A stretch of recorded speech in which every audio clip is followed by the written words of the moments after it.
What's up, F1 fans? In this video, we're diving deep into the thrilling world of Formula One pre-season testing in Bahrain. Buckle up because we've got a lot to unpack. From McLaren's jaw-dropping pace to Lewis Hamilton's fresh start at Ferrari, and the ever-mysterious Red Bull, this testing session has left us with more questions than answers. But don't worry, we've got you covered.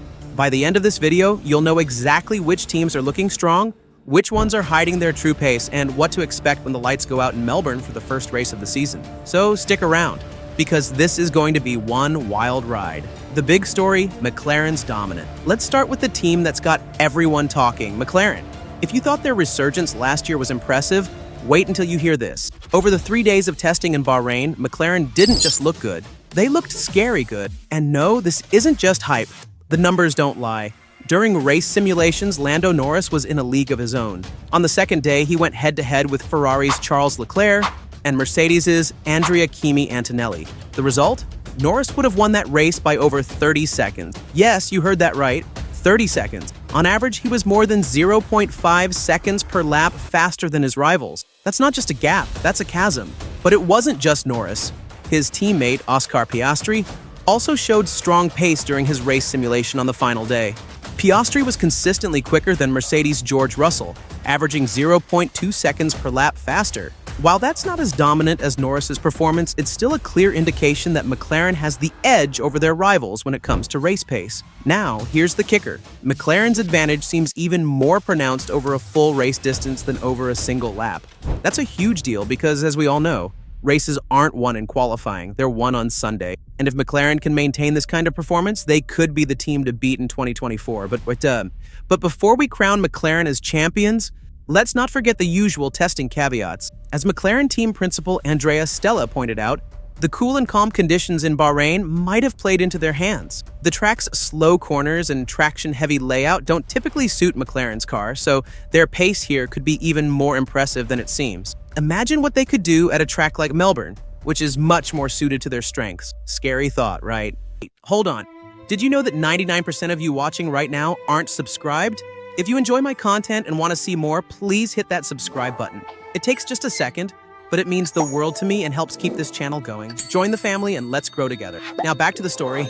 Hamilton's fresh start at Ferrari. Now let's talk about the man who needs no introduction, Lewis Hamilton. After 3 tough seasons with Mercedes, Hamilton has made the bold move to Ferrari, and so far he seems to be loving it. During testing, Hamilton was full of optimism, saying the Ferrari gave him the most positive feeling I've had for a long time.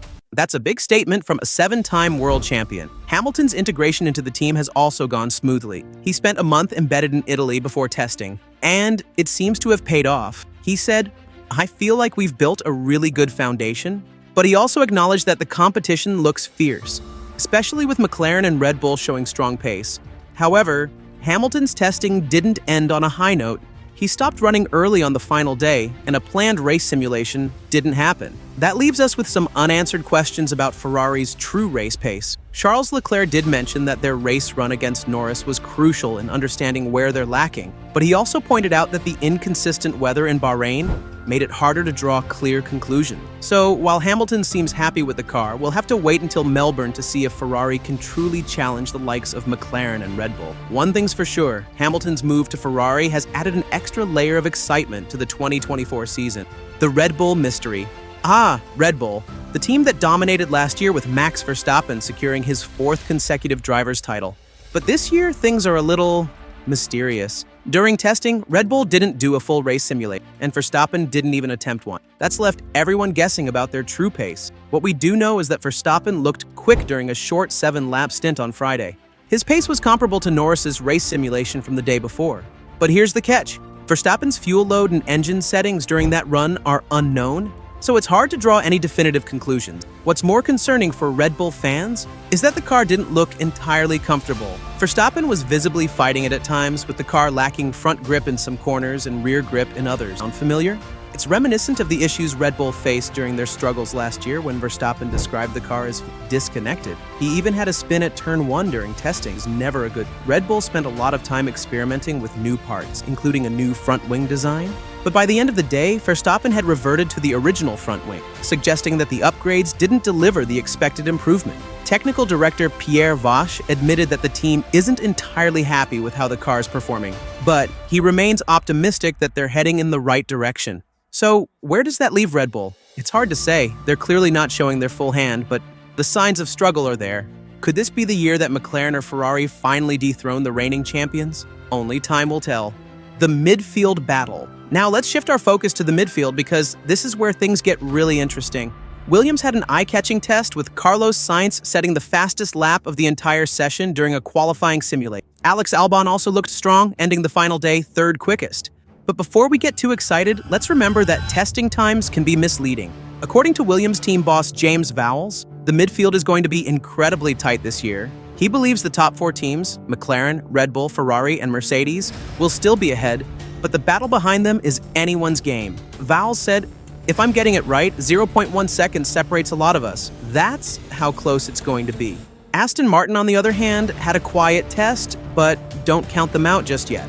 Behind the headline numbers, their data suggests they're still in the mix, along with Alpine. Meanwhile, teams like Racing Bulls and Haas are likely to be fighting at the back of the pack, with Sauber bringing up the rear. The midfield is always unpredictable, and this year looks no different. Expect plenty of drama and surprises as the season unfolds. So, what have we learned from testing?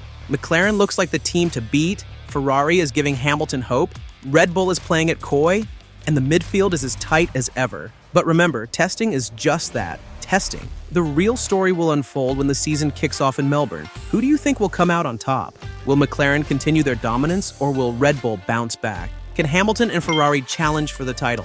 Let me know your thoughts in the comments below.